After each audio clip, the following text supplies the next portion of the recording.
부처님이 법문하고 그 사람을 깨닫게 하면 그 사람한테 좋은 일이 일어나야 되잖아요. 한 몇 건이 있었어요. 똑같은 일이. 어떤 건이냐, 부처님이 가만히 있는 사람한테 당신이 일부러 먼저 찾아갔어요. 보니까 얘가 지금, 옛날에는 법문을 들려달라 해도 부처님이 얘한테 법문 안 해줬었단 말이에요. 넌 지금 인연이 아직 아니다, 마음이 안 열려있다. 그래서 때를 기다리고 있었어요. 그러니까 그 친구한테는 본인이 원했는데도 부처님이 때가 아닌 줄 알고 법을 설하지 않았었다 보니까 부처님이 이렇게 어찌 보면 좀 염두에 뒀었나 보죠 아마. 그래서 지금 이 친구가 이제는 때가 됐다라는 느낌이 들었는지 부처님이 본인이 원하지도 않았는데 그 집을 찾아가서 법문을 해줘서 그 사람을 깨닫게 했단 말이에요. 그래서 이 사람이 너무 막 행복해진 나머지 부처님을 막 멀리까지 배웅 나와가지고 부처님을 배웅해드리고 자기 집으로 돌아가다가 무수에 찔려가 받쳐가지고 죽었단 말이에요. 부처님 법문 듣고 그날 죽은 사람들이 몇 사람 있었다니까요. 그래가지고 막 소문이 난 거예요. 흉흉하게. 부처님이 걔를 죽이는 거다. 왜 가만히 있는 사람 와가지고 얘기해가지고 걔를 죽게 만들었느냐 이러면서 막 이런 일이 있었단 말이죠. 대부처님께서 찾아가서 축원만 해준 게 아니고 깨닫게까지 해줬는데 죽었단 말이에요. 그러면 부처님은 법력이 없는 겁니까? 부처님은 도가 없는 사람입니까? 아니요. 모양의 세계에서는 어떤 일이 벌어져도 상관없어요. 왜? 이 도는 모양의 세계를 움직이는 데는 힘이 없어요. 이거 모양의 세계 변화하는 공부가 아니에요. 이 공부는 모양의 공부가 아니에요. 약견, 재상, 비상, 직견열애 이 모든 상이 아닌 이거 확인하는 공부죠. 모양을 바꾸는 공부가 아니라니까요. 그러니까 어떤 기복적인 기도 같은 것은 내가 진급이 안 되는데 진급 되게 해주세요. 시험 못 봤는데 시험 잘 보게 해주세요. 이렇게 뭐 해주세요 하는 기도는 모양을 바꾸게 해주세요 하는 거잖아요. 그러니까 뭐와 같으냐면 모양을 따라가지 마세요 하는 가르침이 제1의 법문인 불교에 와가지고 좋은 모양으로 바꿔주세요 하고 돈 내고 기도하는, 거꾸로 하는 공부인 거죠 사실은. 근데 그게 왜 하겠어요 절에서. 아직 시절 인연이 안 된 사람은 그 모양의 기도에 사로잡혀 있는 사람에게는 그 모양의 기도가 필요한 거예요. 그 사람한테는. 출세간 얘기해봐야 못 알아들어요. 그러니까 어쩔 수 없이 그 사람들한테는 열심히 기도하면 나을 수도 있습니다. 열심히 착한 일을 하고 보시하시고 시계 생천해가지고 보시하시고 계율을 잘 지켜서 착한 일을 하시고 또 열심히 열심히 연불하고 독경하고 하면 인과응보가 있습니다. 나쁜 짓 하면 나쁜 과보를 받고 기도 열심히 하면 좋은 일 생기고, 이런 인과응보적인 법문을 부처님도 하셨단 말이에요. 왜? 중생들의 근기가 다 뛰어나지 않으니까. 이 출세간의 법문을 들을 만한 마음이 열리지 않았다 보니까 낮은 수준의 방편을 얘기할 수밖에 없었단 말이죠. 그러니까 지금도 마찬가지예요. 그러니까 기복적인 것을 불교에서 이렇게 하지 않을 수가 없는 게 그런 데 있는 거죠. 아직 이 법문을 들을 귀가 열려있지 않은 사람에게는, 우리 지난 시간에 그런 말이 있었죠. 향기를 내뿜는 코끼리는 분주하게 위험을 잃고 달아난다. 향기를 내뿜는 코끼리, 아직 집착과 욕망과 탐진치 삼독에 사로잡히고 뭔가 삶의 모양의 세계에 완전히 모양의 세계가 나라고 생각하는 거에 완전히 사로잡힌 사람, 그 탐심에 완전히 사로잡힌 사람은 이 법문이 있는 자리에서 법문을 감탄하며 듣는 게 아니고 법문만 들으면 분주하게 위험을 잃고 달아난단 말이에요. 법문 있는 곳에서 도망쳐요. 너가 부처라니까 왜 부처가 부처한테 기도를 하니? 네가 부처인데 왜 네가 부처한테, 왜 모양 있는 부처한테 와가지고 네가 기도를 해? 살아있는 부처를 놔두고. 이렇게 얘기하면 저 중은 이상한 중이야 하고 기도하면 다 된다 하는데 쫓아간단 말이에요. 위험을 잃고 달아난단 말이에요. 그런 일은, 그런 법문 하는 데에선 도망친단 말이에요. 그런데 철룡은 뭐냐 하면 철룡 신장 이러듯이 부처님 법문을 듣고 부처님 법문을 옹호하면서 부처님 법문을 듣겠다라는 사람들을 옹호하는 신장들을 말해요. 쉽게 말하면. 그러니까 즉 부처님 법문에 마음이 열린 정도의 의식이 있는 사람들, 준비가 된 사람들, 이 철룡은 고요히 들으며 법히 선열로 즐거워한다. 여러분, 제가 그 군생활 오래 했잖아요. 진짜 군생활 할 때 있잖아요. 100이면 100 전부 다 소령, 중령, 대령, 원스타, 투스타, 쓰리스타, 포스타 상관없어요. 모든 사람에게 공통점이 있습니다. 뭐가 있는지 아세요? 강의를 들으러 모이라 해가지고 다 모아가지고 강의하는 일이 많단 말이에요. 다 같이 들어야 되는 강의가 있어요. 어쩔 수 없이 다 같이 모여서 강의를 들어야 돼요. 아무리 기가 막힌 강의를 해도 이거 1시간 넘게 강의하는 사람은 다 나쁜 놈이고, 그 강의는 무조건 들을 수가 없는 거예요. 막 장군도 졸고 뭐 전부 다. 제 지휘관이 졸지 말고 잘 들어 이렇게 얘기해 놓고서 당신이 존단 말이에요. 이게 재미가, 이게 하여간 사람들 모아놓고 1시간 30분만 넘어가는 강의를 했다. 이거 자격이 없는 강사예요. 이거는. 우리 군인들이나 공무원들 보면은 뭐 그때 따라 이슈에 따라서, 예를 들어 무슨 또 막 성 관련된 범죄가 뭐 몇 번 있다 이러면 막 이제 뭐 무슨 뭐예요, 성 관련된 교육 받는 게 있어요. 무슨 젠더 관련된 교육 뭐 이런 거 교육 받아라 이러면 그 교육 1시간 반 동안 이렇게 듣고 있어야 되는데, 이거 30분 넘어가면 사람들이 초롱초롱하게 듣는 사람 아무도 없어요. 아무도. 진짜 단 한 명도 없다 싶을 정도로 없어요. 나이가 든 어른들 강의 안 들어요. 얘기 안 들어요. 남의 말 안 들어요. 내 말이 맞지? 남의 말 듣는 사람 아무도 없다니까요. 이 세상에 보세요. 강의 재밌게 듣는 사람 있나? 없다니까요. 철용쯤 되니까 1시간 반을 이러고 앉아서 듣는 거예요. 대부분의 사람들은 이 향기를 내뿜는 코끼리 정도밖에 안 되니까 이 본문을 들으면 위험을 잃고 달아난다니까요. 여러분도 딴 강의 어디 가서 들으라고 해보세요. 1시간 반 동안 이러고 앉아서 들으시겠나? 우리 다 못 듣는다니까요. 제가 1시간 반 강의하는 사람이면서도 저도 그런 강의 들으면 진짜 지겨워요. 진짜. 이 나이 들어가지고 우리가 절대 못하는 이거 왜 하고 앉아있겠냔 말이야. 이게 그런 강의가 아닌 거예요. 우리에게는 이게 강의 따위가 아닌 거예요. 이게 이 생사 해탈하는 길이라니까. 이 공부는, 부처님 가르침은. 그러니까 이게 놀라운 공부인 거예요. 이게 진짜. 그러니까 아마 이것을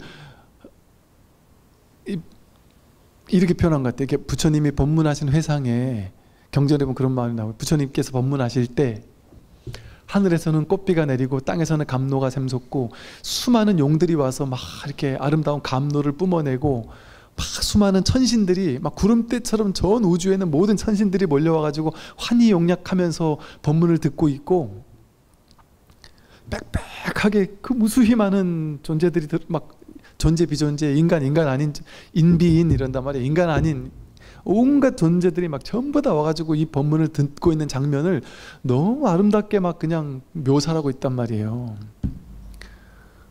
그 옛날에 그런 경전을 읽으면서 이렇게까지 막 대단하게 얘기를 하니까 야, 그 뒤에 뭔 얘기 나오려고 이러지 싶어서 막 보고 나서 실망을 했던 적이 많았거든요.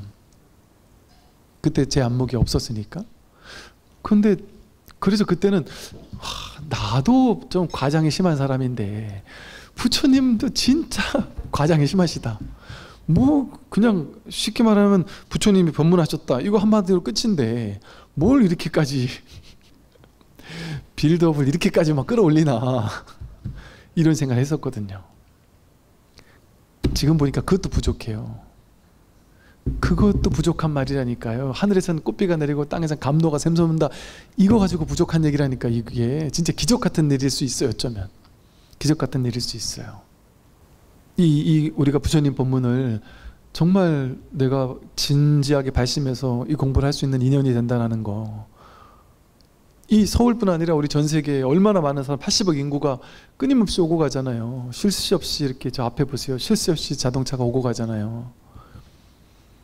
아무리 법문을 하고 TV에서 내보내고 뭐 헬로부터 TV에서도 그렇고 아무리 내보내면 뭐예요? 그렇게 막 수백 수천 개 법문을 내보내면 뭐예요? 안 듣는 사람에게는 관심 없는 얘기라니까요. 1분 이내에 끊어지는 이렇게 짤 쇼츠 이런 것만 관심 있단 말이에요. 뭐 신기한 거 희한한 거 그런 것만 관심 있지, 이게 진득하게 앉아서 법문 듣는 게 관심이 없다니까요. 그래서 여러분 그 유튜브 알고리즘 뭐 이런 거에서요, 유튜브 자체에서 봐도 이해가 안 되는 현상이 있는 게 뭔지 아세요? 유튜브에서 그 유튜브 이제 운영하는 뭐 분들이 자꾸 이렇게 뭐 몇만이 되고 하면요, 이렇게 뭐 채널에 관련된 채널 성장에 대해서 도움을 주겠다면서 자꾸 이렇게 뭐 이렇게 온라인으로 이렇게 1대1로 이렇게 뭐 이렇게 도와준다고 자꾸 그래가지고 난 필요 없다, 성장 안 해도 된다, 아무리 해도 자꾸 하니까 어쩔 수 없이 한 번, 두 번 했단 말이에요. 근데 뭐 그냥 뻔한 얘기만 해요. 그러면서 뻔한 얘기가 뭐냐면, 영상을 이렇게 길게 하시면 아무도 안 봅니다. 영상을 10분, 20분 이내로 길어야 20분 이내로 잘라야지. 이거 1분 아니면 5분 아니면 10분 진짜 크게 인심 써줘도 20분 안으로 잘라야지. 이렇게 길게 하면 누가 안 봅니다 했는데, 제 영상을 보니까 10분, 20분 짧은 건 거의 안 봐요. 10,000 클릭이 넘어가지가 않아요 지금. 근데 1시간 반 되는 거는 막 수만 클릭이 있단 말이에요. 그러니까 이게 일반적인 채널하고 다르단 말이에요. 이 법문이라는 것은 이게 일반인들의 사고방식에서는 말도 안 되는 일을 하고 있는 거. 이 법문은 그런 공부인 거예요. 왜? 이거는 세간적인 공부가 아니라서 그래요. 부처님 가르침 이 공부는. 그러니까 보세요, 중국에서도 보세요, 이 법문 하나 들으려고 스승 하나 찾아서 중국 남에서 저 북까지 가려면 얼마나 몇 달 막 한 때로는 1년씩 막 가야 되지 않겠어요? 그 길을 간다니까요. 또 중국에서 인도에 부처님이 계신 것도 아닌데 경전밖에 없는데 그 경전 얻으려고 목숨 걸고 한 30명의 스님들이 출발해요. 경전 얻으려고. 구범 여행을 가면 중간에 다 죽어요. 온갖 병 나서 죽고, 뭐 어디 벼락에 떨어져 죽고, 사막에서 막 목말라 죽고, 결국 인도까지 가서 경전을 얻어가지고 돌아오는 사람은 한 2-3명밖에 없을, 그런 목숨을 건 이런 이 법 하나 내가 얻고자 그렇게 해야, 그렇게 목숨 걸고 30명 출발했는데 2명 남아서 겨우 법문 한 자락 얻을 수 있어요. 법문을 듣는 것도 아니고 이 박제화된 이거 언어 하나 얻을 수 있다니까요. 그렇게 법문 만나기 어려운 거라니까요. 인류 역사 속에서 법문 만나기는 이렇게 힘들었다니까요. 지금의 이 시대가 얼마나 정말 얼마나 기적 같은 시대인지 우리 모른다니까요. 진짜 여러분들은 20년 30년 전부터 공부했던 분들은 아실 거예요. 옛날에 30년 전에 진짜 법문 듣는 게 얼마나 힘들었는지. 정말 힘든 일이었어요. 그러니 그 당시 조계에서 육조 스님이 설하는 법문이 얼마나 한마디 한마디가 충격적일 뿐 아니라 이 공부를 하겠다는 사람에겐 충격적인 어떤 환희심으로 다가왔었을 것이고, 대부분의 교리학자들 혹은 다른 종파, 그 당시 다 종파불교였거든요. 교학불교였단 말이에요. 수많은 교학불교나 정토불교 하는 사람이 대부분이었어요 그 당시. 선은 완전 격가지의 아주 소수였으니까. 대부분의 불교 교단에서는요 선불교로 완전 욕했어요. 미친놈이 하나 출연했구나, 앉아가지고 자선을 해야 깨닫지 앉을 필요도 없다고 얘기하는 저런 미친놈들이 어딨냐. 연부를 해가지고 서방정토 극락세계 100% 왕생을 해야 되지. 지금 눈앞에 서방정토라고 하는 저런 미친놈들이 어딨냐. 저 육조라는 사람, 저 조계에 육조라는 사람이 있는데 정말 말도 안 되는 소리 하고 있다. 부처님 가르침을 막 다 싸그리 무너뜨리면서 그거는 불교도 아니다, 이렇게 욕했단 말이에요. 그러니까 그런 얘기가 얼마나 많았으면 타종파에서 선을 쉽게 말해 욕하느라고. 왜 욕하겠어요? 선수들끼리는 아는 거예요. 어찌 보면 이 교학을 많이 공부한 스님들은 내가 이 교학의 화엄종의 종조고 뭐 천태종의 종조인데, 탁 보니까 말하는 말을 건너서 들어보니까 나는 못 깨달았는데, 교학이나 훌륭하게 하고 있지만 못 깨달았는데, 저 육조의 말을 들으니까 사람들한테는 야 저 가지도 마 믿지도 마 이럴 수 있겠지만 자기는 알아요. 뭐 알 수도 있고 모를 수도 있겠지만. 그래서 실제 그 어떤 종조분들은 야 육조를 오히려 야 육조 저분이 진짜 스승이다 이러기도 했고, 사실은 육조 스님과 그 누구죠 그 겨루었던 신수 스님이 이렇게 사이가 안 좋은 것처럼 묘사가 됐지만, 사실은 전거에 보면 신수 스님이 육조 스님을 아주 존경하고 육조 스님에게 법을 배우라고 제자들한테 막 보내고 그랬다는 장면이 나오거든요. 안목 있는 사람들은 그렇게 했단 말이죠. 그런데 두려웠던 거예요. 진짜 법이 드러나면 우리 종파가 다 망할 것 같으니까, 쉽게 말하면. 대부분의 사람들은 두려워했어요. 그래가지고 선을, 저거는 불교가 아니다 이러면서 막 그냥 모함하고, 도교 아류다 이러면서 막 모함하고, 부처님과는 상관없는 불교다, 저건 불교도 아니다 이렇게 모함했다니까요. 왜? 육조 스님이 모든 경전과 어록에 있는 모든 언어들 이런 것들을 다 근본에서 깨뜨렸으니까 불교 아니다 이렇게 얘기했다니까요. 그러니까 거기에 어쩔 수 없는 대항으로서 육조의 제자 하택신해 같은 분들은 그분들을 필두로 해서 그 제자들 가운데 이런 걸 만들어낸 거예요. 인도에서 33조사가 있었고 그 33번째 조사가 중국으로 와가지고 이게 중국의 초조 달마가 됐어. 그래서 초조 달마에서부터 6번째 조사가 바로 육조야. 이런 이 계맥 있잖아요. 법맥이라는 거를, 그거 그러니까 쉽게 말하면 구라로 만들어낸 거예요. 쉽게 말하면 중국에서. 근데 그걸 만들어낼 수밖에 없었던 시대적 상황이 있었단 말이에요. 하도 선을 욕하니까 이게 욕먹을 일이라니까요. 진짜 도인이 탄생하는 것은 도인 아닌 사람들에게 욕먹을 일이라니까요. 부처님도 수많은 외도들에게, 외도들이 부처님 모함하고요, 죽이려고 하고요, 엄청난, 그리고 심지어 외도들이 부처님 제자들 가운데 사립 목건열이라는 제자가 신통을 부리니까 우리가 부처님을 제거하려고 할 때 그 목건열이라는 제자가 우리를 먼저 죽일 거야. 신통을 부려가지고, 그게 두려워가지고 목건열을 먼저 죽였잖아요. 부처님도 외도들한테 엄청난 모함을 당했어요. 이게 깨달은 도인들은 그 외로운 거예요. 수없이 많은 사람에게 이럴 수밖에 없단 말이죠. 그러니까 그러면서도 육조 스님이 진짜 이 오롯한 법을, 그 용기 있게 이 법을 펴줬고, 다행스럽게도 육조 문화에 수없이 많은 걸출한 제자들이 있었단 말이에요. 수없이 많은 제자들이 있었고, 남학회양, 또 그 남학회양 밑에 백장, 그 밑에 마조, 황벽, 임제로 이어지는 임제종의 가품이라든지, 또 그 말고도 아주 다양한, 아주 그냥 기라성 같은 그런 그 법맥이 이어졌단 말이죠. 그러니까 나중에 오가 7종이라고 하는 종파로 이어지는. 그래서 나중에는 이 선에서는 그렇게 욕을 먹으니까, 이게 기존 전통 교종들에게 욕을 그렇게 먹으니까 기존 전통 교종들은 국가하고 결탁하고 있었거든요. 국가에서 지원을 해줬거든요. 맘 편하게 국가에서 다 후원해주는 호국불교 같은 거였단 말이에요. 그런데 그네들이 국가에다가 선은 저거는 제대로 된 게 아니다 하고 욕을 하도 하니까 선불교를 후원을 받을 수도 없었단 말이에요. 그러니까 선불교의 스님들이 모여서 수행하는 곳은 대부분 높은 산, 사람도 가기 힘든 높은 산의 분지 같은 곳에 절을 짓고 자급자족하며 살았어요. 우리끼리 공부할 사람들끼리 모여서 공부하자 그랬는데, 나중에 그런 게 무너지고 이 삼무일종의 범난이라는 막 범난들이 많이 불교를 막 싸그리 몽땅 죽여버리는 거예요. 왜?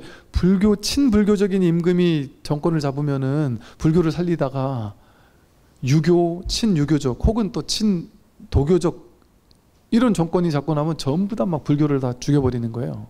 범난을 일으켜가지고 막 스님들 다 환속시키고 절을 다 불태워버리고 절에 있는 그 수없이 많은 종들을 전부 다 녹여가지고 막 화폐 만들고, 그런 일이 벌어지니까 교정이 다 무너진 거예요. 그러니까 나중에 가서는 이 선이라는 게 이제 진짜 선의 본 면목을 알게 되기도 했고, 나중에 이제 송나라 때가 되면 정치인들 사이에서, 유학자들 사이에서 이 불교, 선, 깨달음, 여기에 대한 안목이 있는 게 최고로 쳤단 말이에요.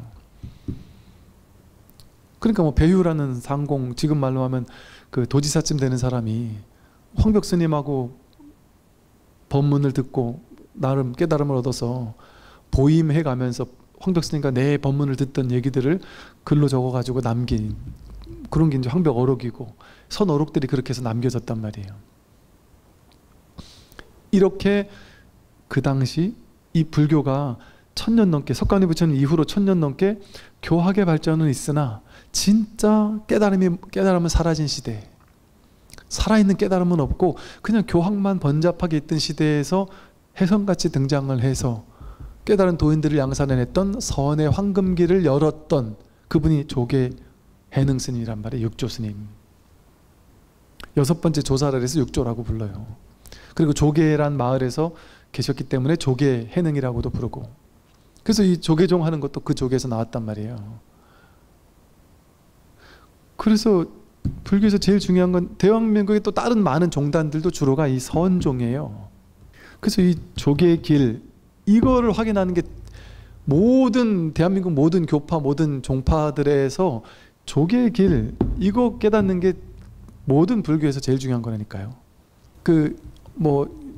조금 특이한 어떤 스님이 다른 불교에서는 다 이렇게 하는 게 맞다고 하는데 저 스님이 지 혼자만 막 틀린 얘기하고 이상한 얘기 한다라고 생각할 법도 하지만 그게 아니라니까요. 이게 조계의 길이 우리 모든 교단의 핵심이라니까요.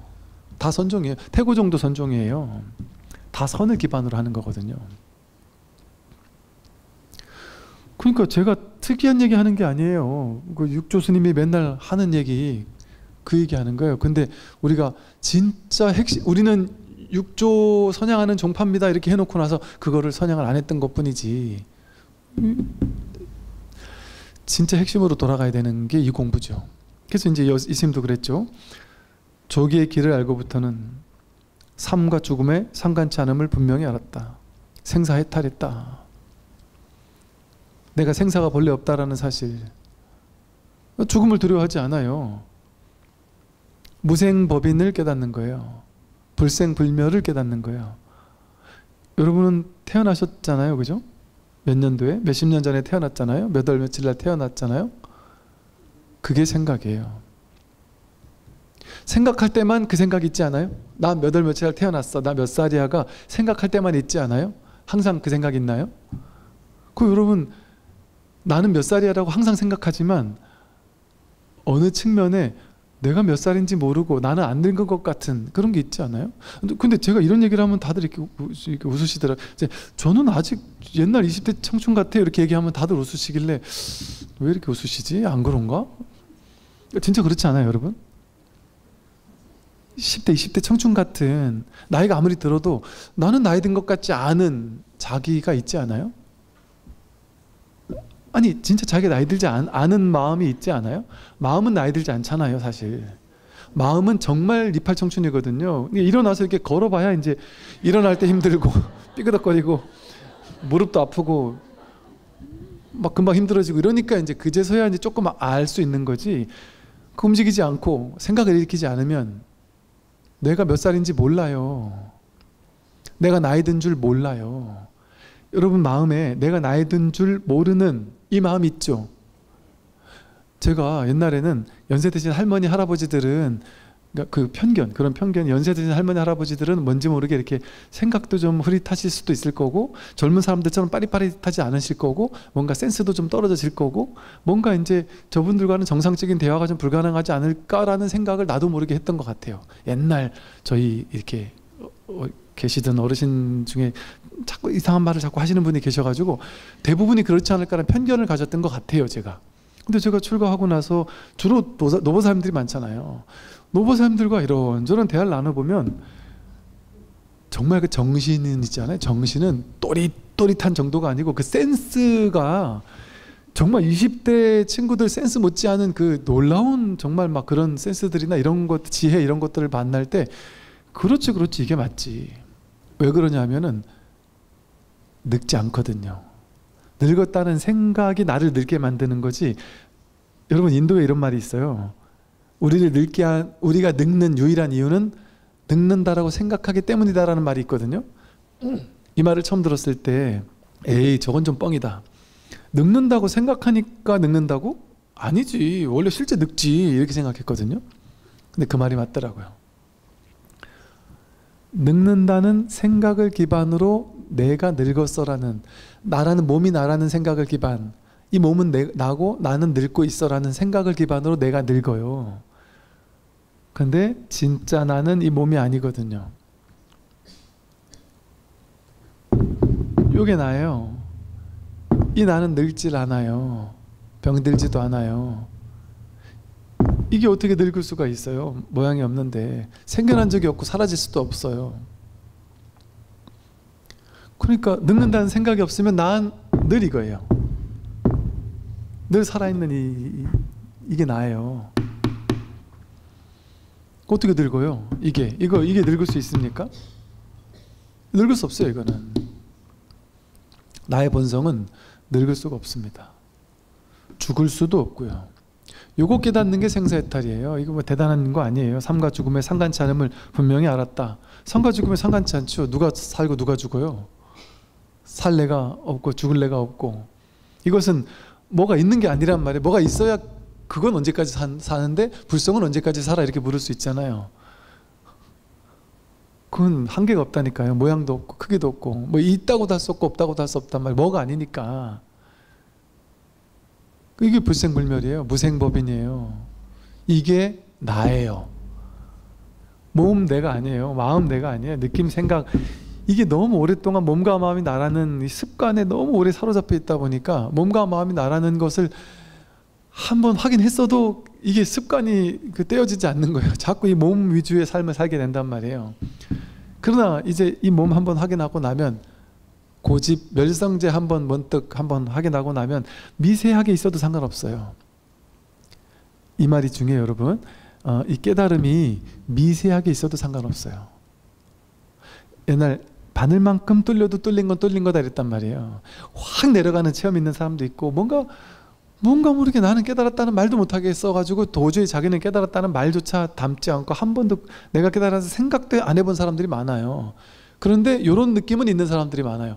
그때 나도 모르지만 뭔지 모르지만 뭔가 모르게 이렇게 바늘구멍 하나 정도 이렇게 뭔가 이 소식에 대한 감이 한번 왔다 뭐 이런 정도의 느낌은 있었다 이런 사람이 있어요. 그것도 한번 확인한 건 확인한 거란 말이에요. 그거라고 해서 내가 공부가 아닌 게 아니에요. 이게 생각이 아니란 말이에요. 이게 지금이잖아요. 지금 생각 안 하는데 이렇게 드러나잖아요. 확인되잖아요. 이게 뭐 체험이 동반돼야 되는 게 아니야. 늘 체험이죠. 늘 있는 이 체험을 얘기하는 거지. 엄청난 체험이 있어야만 되는 게 아닌 거죠. 항상이죠. 항상 보이는 거, 들리는 거, 보는 거, 듣는 거 모든 낱낱이에서 이거 아닌 게 없단 말이에요. 낱낱해서 확인하는 거예요. 화날 때, 분노할 때, 성공할 때, 실패할 때, 행복할 때, 불행할 때, 아플 때, 안 아플 때, 젊을 때, 늙을 때 무엇이든 무엇을 보든 곤충, 하늘, 바람, 구름, 나무, 의자 모든 곳에서 낱낱이 이 진실 이거 하나뿐이구나. 이게 진실이죠.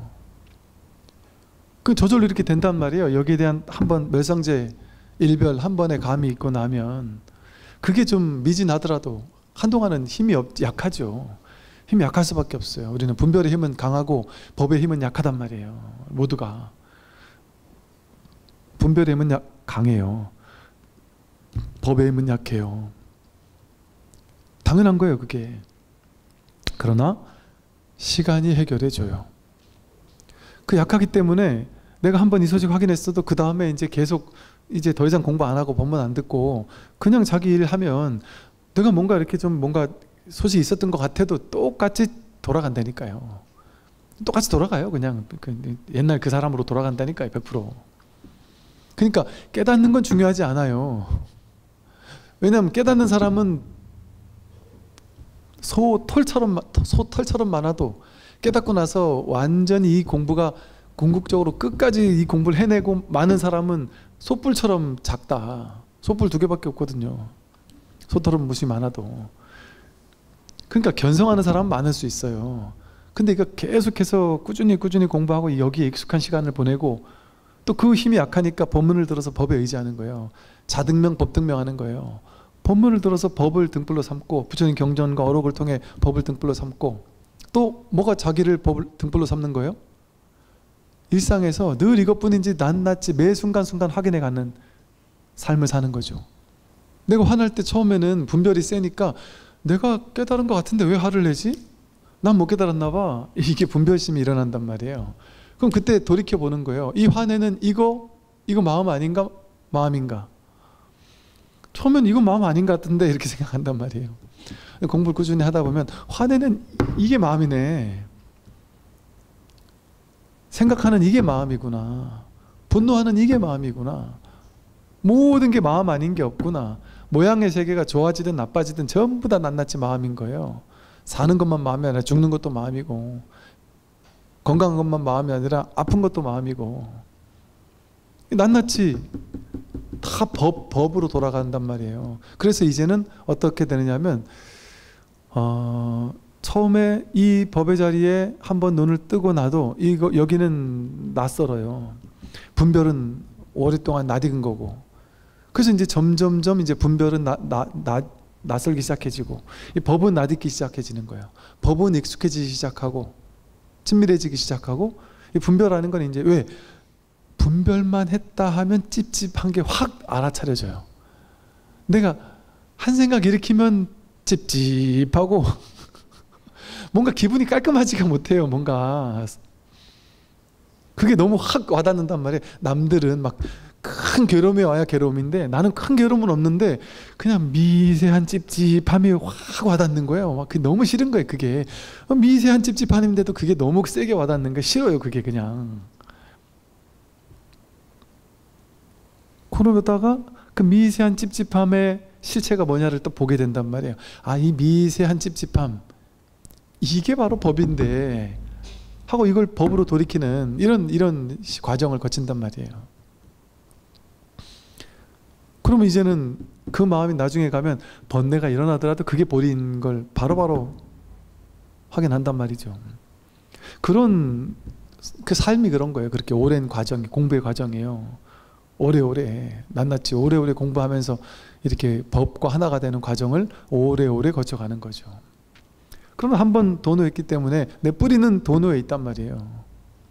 그러니까 돈수인 거예요.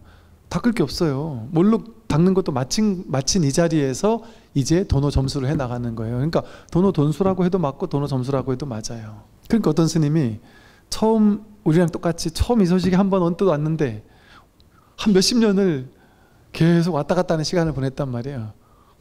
그때는 확 깨달은 게 맞았는데 왜 이렇게 왔다 갔다 하나? 왜 이렇게 내가 자꾸 중생이고 내가 왜 이렇게 생각이 왔다 갔다 하고 번뇌 찌들고 왜 이러나 하면 왔다 갔다 할 때마다 또 내 공부 안 됐나 봐, 나는 부족한가 봐, 난 모자란가 봐, 난 깨달은 게 아닌가 봐 이러면서 또 왔다 갔다 하며 살다가 나중에 가서 완전히 하나로 탁 개합하고 나니까 이런 말을 해요.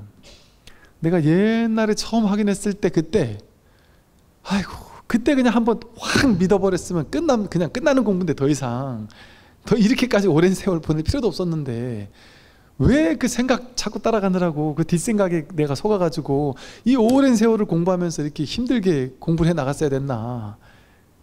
그럴 필요가 없었는데 하고 나중엔 알지만 이 얘기를 들어도 그 과정 거쳐야 돼요. 어차피 이 얘기를 들었어도 자기는 왔다 갔다 한단 말이에요. 그러니까 여러분들은 이제 삶에 나침반이 있단 말이에요.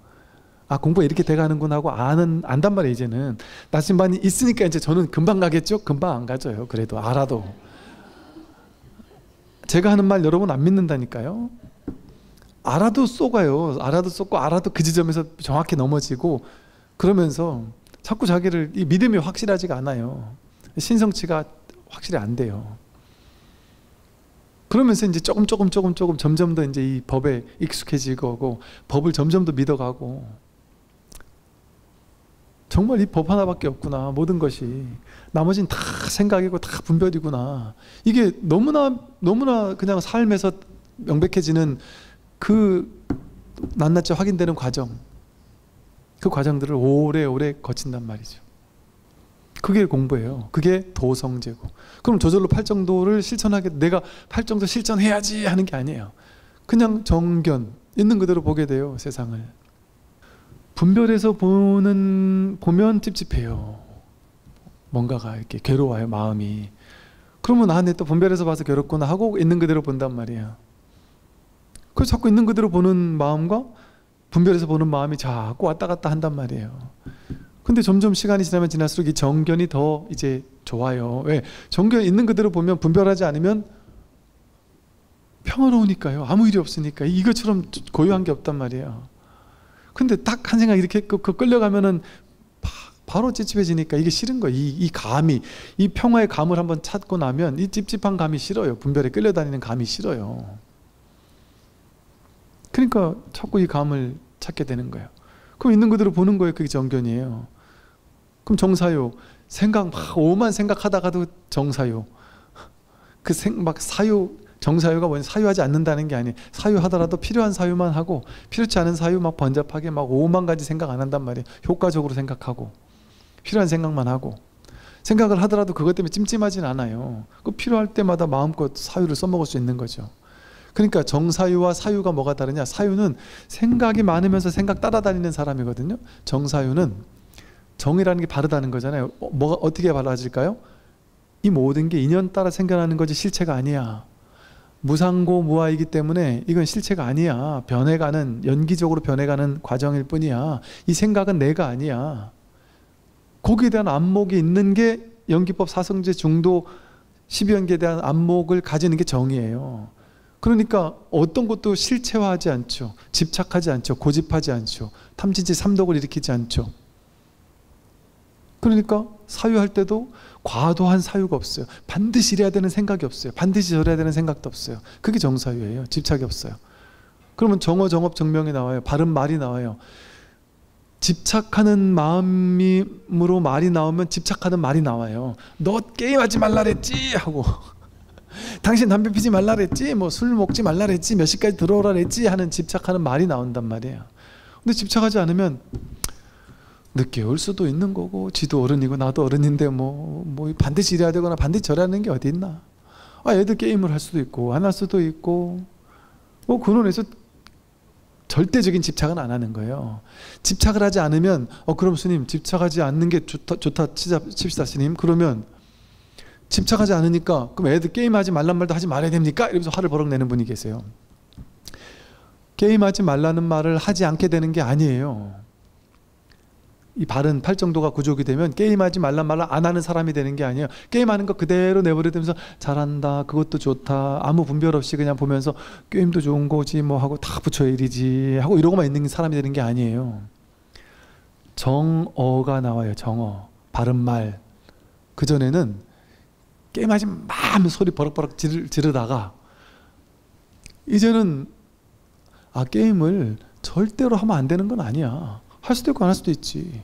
제가 저 게임을 해가지고 너무 공부 때문에 스트레스 받는 걸 뭔가 저런 방식으로 풀 수도 있는 거지. 저런 방식으로 푸는 게 어딨어, 말도 안 돼 라는 그 생각에 고집하지 않고. 그러니까 내가 이제 이해한단 말이야. 아이들 이해하고 있는 그대로 저 아이의 입장을 있는 그대로 바라봐주는 측면이 된단 말이에요. 그런데도 불구하고 저 과하게 하는 건 아니다라는 생각이 있을 때는 소리 버럭 지르는 게 아니라 소리 버럭 지르고 잔소리하면 제가 잔소리로 듣고 짜증나는 말로 듣겠지. 그러면 이 말이 하나도 저한테 도움이 안 된다는 게 명확하잖아요. 이 지혜에서 명확한 거예요. 그러니까 그런 말은 안 하는, 차라리 그런 말 하느니 말 안 해버리죠.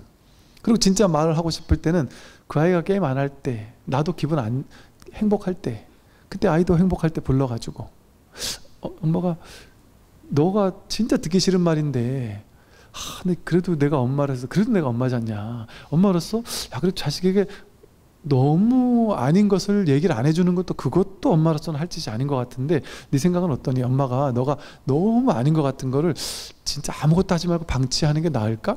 그래도 한마디 정도는 가끔 한 번씩은 해주는 것도 괜찮을까? 이렇게 맛있는 거 사주면서 기쁠 때, 행복할 때 그래 물어보면 백이면 백 뭐 하세요, 있으면 해야지, 하세요, 내 들을 테니까 하세요 이런단 말이야. 그렇게 각 잡고 얘기할 때 그럴 때 애도 듣고. 여러분, 저 남편들한테 막 말하는 건 100% 잔소리예요. 남편은 무조건 안 듣는 거예요. 1도 안 들어가요. 100이 안 들어가지는 거예요. 근데 남편들이 충격을 받으면서 조금 이제 뜨끔하면서 듣는 때는 언제예요? 막 잔소리하면 안 듣다가 뭐 하면 듣느냐? 뭐 하면 듣느냐면 나랑 얘기 좀 해. 얘기 아무렇게나 막 하면 되잖아요. 근데 나랑 얘기 좀 해 하는 거는 그냥 할 소리가 아니다 소리 하지 않아요. 각 잡고 나랑 얘기 좀 해 이 소리잖아요.